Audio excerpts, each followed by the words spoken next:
Welcome to the From Imposter to Empowered podcast. I'm your host, Jill Perrick, mindset coach and imposter syndrome expert, and I'm here to tell you that imposter syndrome isn't a life sentence. It's just a dysfunctional way of thinking. If you feel like your ideas are unoriginal, that your message isn't necessary or important, or like you're a complete and total fraud, then you've come to the right place. Time to kick your inner imposter to the curb and create life-changing results for you and your clients. Let's get started. Hey everybody, welcome back to the From Imposter to Empowered podcast. I'm your host, Jill Perrick, business mindset coach and imposter syndrome expert, and I help coaches and service providers shift their belief systems to embody the next level versions of themselves and create consistent income in their businesses. So that looks like releasing old patterns and old thoughts that aren't serving you, uncovering some subconscious things from your past experiences that may be contributing to the actions and the behaviors that you're exhibiting today, and helping rig your brain and your mindset in your favor in terms of thinking like an entrepreneur, stepping outside of the employee space and outside of the space and the identity that so many people in your life have of you, and really stepping into that business identity. And I have private coaching spots available, and these spots are for coaches or service providers who want to scale their business into six figures and want to do so in integrity with their mind. So they want to feel good as they're doing it. They want it to be simple and sustainable and effective. And you just have old thoughts and old beliefs that you are trying to rid of. You're trying to step into that next level identity, and you don't quite know exactly what that looks like, but you know that it is necessary in order for you to scale your business into six figures and beyond. So private coaching might be for you. There is so much growth and expansion and freedom in private coaching, and it is one of the most transformational containers that you will ever be in, whether it's with me or with another coach. But it's so fun. It's the most fun. So you can go to the link in my show notes and click the link there where you can book a sales call with me, and we can see if we're a good fit. And then we'll kick off our relationship together with a 2-hour deep dive in which we deep dive on the beliefs that are coming up the most, the stuff that you want to work on within the next 6 months. And then after that intensive, then we meet 3 times a month. You also have access to me via Voxer, 24/7 access to me. So you can get spot coaching between our coaching calls. And you also get lifetime access to my passive product suite, which includes the From Imposter to Empowered course, the energy management bundle, the perfect launch vault. Really amazing. Oh, you also get access to the Empowered Energy membership, which is my monthly membership where I go live every week. We either do EFT tapping or we do breath work. And then you can go into the client portal and see all the replays from the membership because it's been running since March of 2021 of this year. So I had this thought today. I'm like, oh my God, I should tell them about what I'm up to. So the thing that I didn't mention in one of the last episodes is I'm on Jenny Craig. And when I say I'm on Jenny Craig, let me tell you why I thought to tell you this. And it's because I truly believe that the work that we do on our brain and on our body is work that is not super common or normal or whatever you want to say in the world right now. Like, we're still in that space of life where people think if you go to therapy, there has to be something wrong. I honestly feel like after being on TikTok, there are a lot of people who really relate to the mental health movement and they're normalizing it way more, which is amazing, but there's still a long ways to go. And the reason why I think being so aware of ourselves and our thoughts and our emotions is because we don't realize how subconscious a lot of our patterns can be, how subconscious a lot of our actions can be. I feel like I lived a lot of my life on autopilot until I woke up, essentially, in terms of being so aware of how I was talking to myself and so aware of the thoughts and the experiences that were holding me back. I genuinely used to believe that I wasn't worthy of love because I had a stutter, and I just think that is the most ridiculous concept, but I believed it so strongly. And that's kind of what happens when we don't have that awareness and when we don't go to therapy or when we don't do this work. And I think just being an online entrepreneur, and the reason why you're here as well, is because you see the value in it, even if you don't completely think like you see total value in it, but now you're starting to realize, oh my God, my mind literally controls everything. And not in a guilty, shamey way, but in a way of like you can create your reality, and that is so fucking empowering. So why am I telling you about Jenny Craig? Because when my childhood home burnt down in October of 2020, my sister moved in with me. And Dustin and I have a pretty decent sized house. Like, we have 3 bedrooms. Unfortunately, she used my office as her bedroom, so I kind of lost my office, which is totally fine because at that point I still wasn't full time in my business. So I was still working full time for the government here in Canada.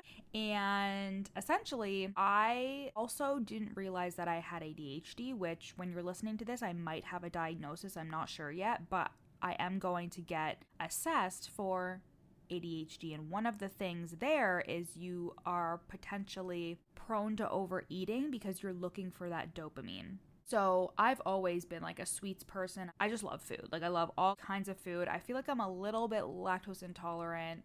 Again, like, I really overshare on this podcast, but I feel like I'm a little bit lactose intolerant, but that doesn't stop me from eating whatever the fuck I want. So when we had a really traumatic thing happen with our childhood home literally burning to the ground and our cat passing away, it was really traumatizing for me. And as somebody who is learning and has recently learned within the last couple of years to really feel her emotions instead of just stuffing them down, I felt like I was in survival mode and I had to like run my business. I still didn't feel super secure. I was having consistent income, but I was so afraid it was going to go away. So I still didn't have that safety in my body, even though the money was coming in.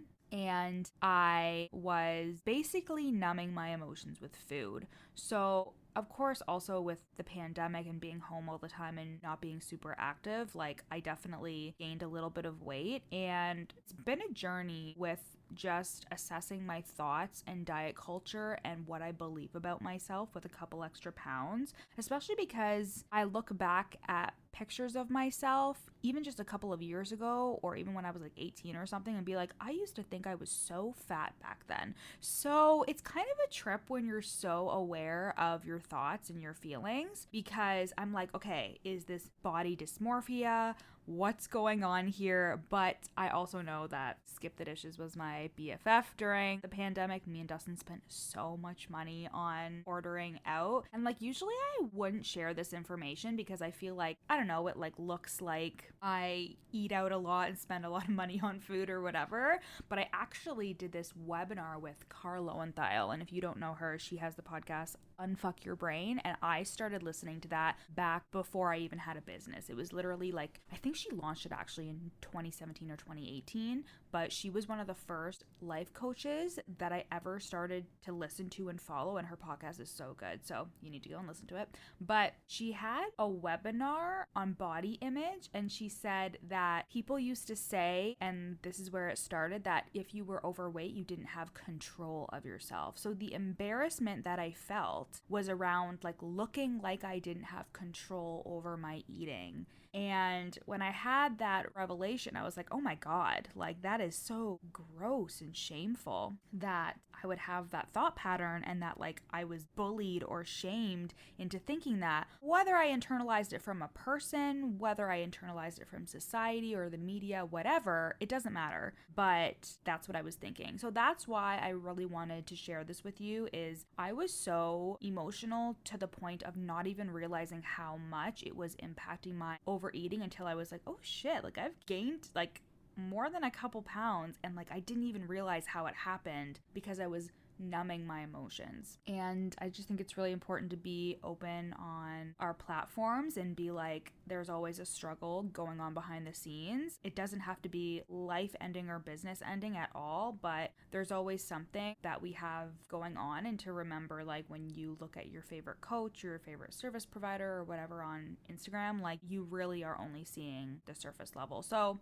anyways, I'm on Jenny Craig because my sister-in-law actually lost like 20 pounds on it, and she looks amazing. So I was like, Okay, so good. Like, I'm gonna try it. I also hate cooking, and I feel like it's such a chore. And I guess that's another piece of like neurodivergence, because there's just so many steps in terms of like buying the groceries and then prepping the groceries and then making the food every day. It feels like impossible. So, first of all, I'm sure you guys are sick of hearing me talk about ADHD on this podcast. When and if I get diagnosed, you'll be the first to hear it, but it would just make so much fucking sense. Anyways, so whatever size you are, whatever happened during the pandemic, whatever you experienced, if you are experiencing something similar to me and you're making yourself feel bad about it, you are a human, you are allowed to exist, you are allowed to take up space. Examine the thoughts that are probably not yours when it comes to diet culture and gaining weight and all those things. Celebrate your body. You don't have to love your body, but you can be neutral about it in terms of being like, this is a human body and I'm gonna feed it and I'm gonna work out and I'm going to take care of myself, and we're all just doing our best. And remember that 2020 was fucked up for a lot of different reasons, and you survived. You survived and you're here, you're running your business, and now you're like, Jill, can you get to the fucking point? Okay, we're gonna get to the point. Today, I want to talk about something a little bit controversial that people don't like to touch at all because they're scared that they're doing it, okay? And no shame if you are somebody who is inspired by other people and then it inspires you to write a post or to do something similar to somebody else. But let's talk about copying other people. And the first thing that I have to say with this is when you are talking about somebody else's concept, or when you get inspired, or when there's a quote and you see it, give credit. And I think the reason that people sometimes don't give credit, there can be a couple reasons, and sometimes they feel really shitty. But stick with me. When I was really insecure in myself and my niche and what I was doing with my business, when I didn't want to give somebody credit for something, it was because I was afraid that I was giving away my business. So if I said a quote or something, again, I have never like outright copied somebody, but I'd be like, oh, I don't know where I heard this quote. Like, this is like 3 or 4 years ago, but like if it was somebody who I knew in the online space, I would be hesitant to even share the information because I had this egoic thing going on that I didn't want people in my audience to see that this person said it or this person came up with this, so then they're going to go and work with them. So that actually stopped me from even sharing the content in the first place, because I was just so like in scarcity when it came to my audience and in scarcity when it came to clients. So that may be something that is blocking you from giving credit. You also may refrain from even just talking about what somebody else does or not wanting to give credit because you're afraid that nothing you say is original. Like, you're afraid that you don't actually have anything original to say. And this is actually tied to imposter syndrome, which is why I'm talking about it, because you may think to yourself, I don't have anything original to say. I'm a fraud. I don't know what I'm talking about. People are going to see that I'm referring to this research, or I'm referring to this other coach, or I'm explaining a concept that my coach told me, and they're going to think, okay, don't you have any of your own ideas? That's probably what you're internalizing. Another thing I want to say is nothing is original. Like, nothing that you have heard in terms of a quote, it's just words put together in a different way that hits in a different way. There is no metaphor that my coaches have shared that I haven't heard before or that they haven't heard from somebody else. There are some of the most life-changing concepts that I have shared with my clients, and I have fully said, this is not my idea, like this is not my concept, but I want you to reframe it in terms of why would you keep information away from your clients that could help them? Why would you just choose to not share it or beat yourself up about it not being original when the whole point is to share value and to give value to your audience and to your clients? That's really like a step over your ego in terms of, first of all, nothing you say is original because everything has been said a million times. And when I say nothing is original, it's because you've gotten that concept from somewhere before. Something sparked your imagination and then you created a concept. And like, I have a signature methodology. I have unique frameworks and concepts, but they are also derived from all the education that I have in psychology and the certifications that I have in neuro-linguistic programming and breath work and becoming a Reiki master. Like, these are all a conglomeration of the education and experience that I have gleaned gleaned from listening to other people, from being in courses. And that doesn't mean that it's not original to you. It just means that if you're truly trying to be like, I'm just not an original person, let me save you the trouble in saying nothing is truly original, okay? So don't worry. You can say things in a different way and do things in your own unique way, and you can own that. There is no policeman walking around saying, this doesn't sound exactly like it came from you. And I think that's also something that is just like so prominent in our brains when we feel like frauds. When you don't feel good enough, you are thinking that there is going to be a person or a coach or somebody who is going to call you out and say, this wasn't your idea. And yeah, if you're explicitly copying somebody and not giving them any credit, and you're literally regurgitating their concept or their signature framework or whatever, then yes, it is quite possible. I had a coach who had a client that paid for her program just so she could completely replicate the program and then sell it herself. That is blatant plagiarizing.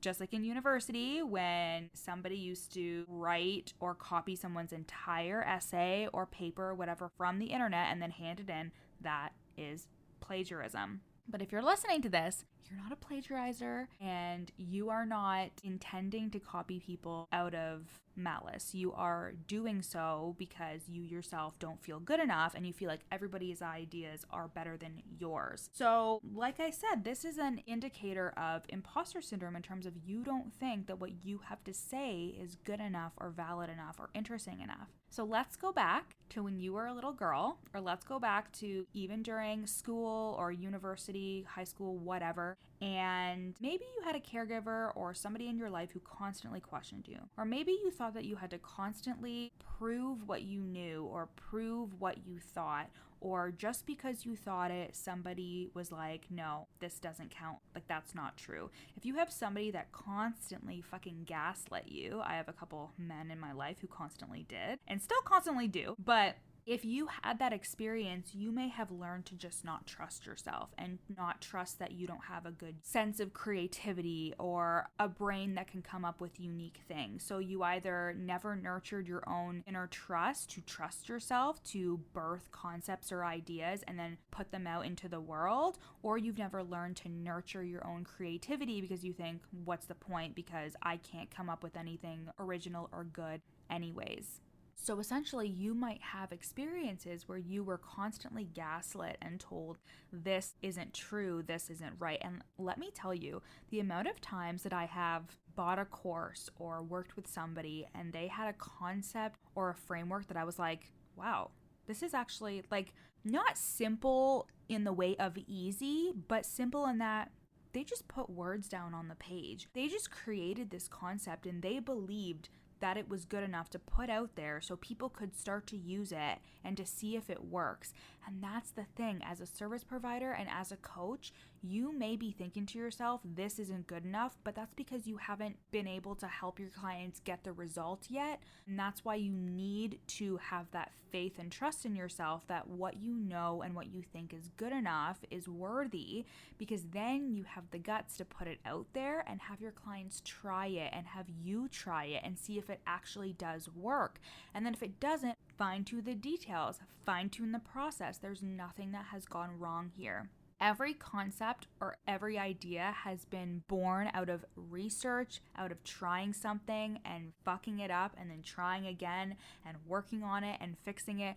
Like the Worthy Woman methodology is a process of uncovering, releasing, and rewriting your limiting beliefs. And it took me a while to really figure out how exactly that's going to look, but I took the messy action anyways. I tried it with my clients. I implemented it in like several different ways, and now it's my signature methodology to help my clients release limiting beliefs. Another thing is that creativity doesn't thrive in comparison. So you constantly looking at everybody else's stuff, you're thinking that it's going to inspire you. And you may see like a concept or a graphic that you're like, hey, that's a really cool way to do a graphic and share information. I'm going to do this too. And that's totally fine. But Also, you need to learn how to nurture your own creativity. You need to learn to reach down into what you know and what you think and get out into nature, have a shower or a bath, meditate, do things that are going to help spur your creativity in terms of leaving space for your mind to breathe. And you will be surprised at when you start nurturing your creativity and doing hobbies that you like coloring or horseback riding or doing whatever you want, you begin to come up with your own unique ideas. But constantly scrolling and looking what everybody else is doing is because you think that what you know isn't good enough. And of course, that's why we hire mentors. That's why we hire guides. So when it comes to the strategic side of things and we need some guidance, that's who we can revert to.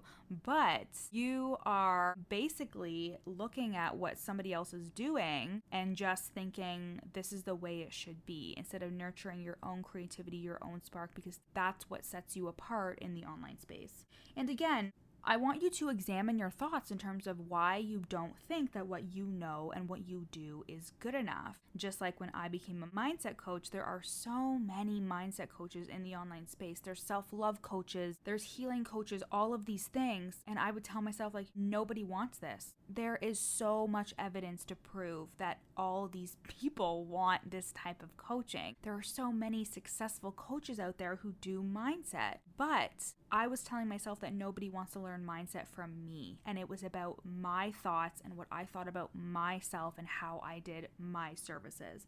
So examine those thoughts. And when you believe you're good enough, it doesn't matter what you produce. You know that it's epic and it's going to change someone's life. This really changed for me when I started to do trainings and resources for my clients. I just released them out my ass. Like, I had so many EFT tappings and hypnosis tracks and meditations and trainings on content and sales and all those things that are inside of the Worthy Woman Method. I would not have been able to do that a year or two ago because I was constantly thinking that it had to be perfect. I was constantly thinking like, this isn't good enough, how I explain this isn't good enough, but I just have to steamroll over those thoughts if they happen to come up, because I believe that what I have to say is valuable and I can help change somebody's life, and I just have to get over my own bullshit, get past that block in my head that's not even really physically there, it's just something that I'm thinking, in order to share my value and share my message. And again, when you believe that you are good enough to help someone get a result, when you believe that you are good enough to help somebody in general, it doesn't matter what you produce because you know that it's going to be good. And this also kind of takes away that perfectionist line of thinking, whether you're like, oh, I don't want to go live, or oh, I don't want to upload this post or write content. It could be because you're in a perfectionist way of thinking, like nothing you say is good enough and you need to say the right thing. But it could be because you're questioning if what you know and what you think is good enough and you don't believe in yourself. And that is where the work is. That's always where the work is, guys. So if you're like, oh my God, Jill, this spoke to my soul, private coaching. I only have a couple spots available for the end of 2022. I'm starting up with a brand new client when you're listening to this in September. I'm so excited about that. And I am just so excited to see where the end of 2021 and then 2022 is going to take me. So I love you guys so much. Mwah, so much. I sound like I'm fucking from New Jersey there. I'm not, I'm Canadian. And I love you guys, and I'll talk to you next week. Thanks so much for listening to the From Imposter to Empowered podcast. Check out the show notes to get started on your free 3-day challenge to overcome your inner imposter. Once you're done listening today, screenshot this episode and share it to your Instagram story, tagging me at YourCoachJill so I can share it on my page. See you next time.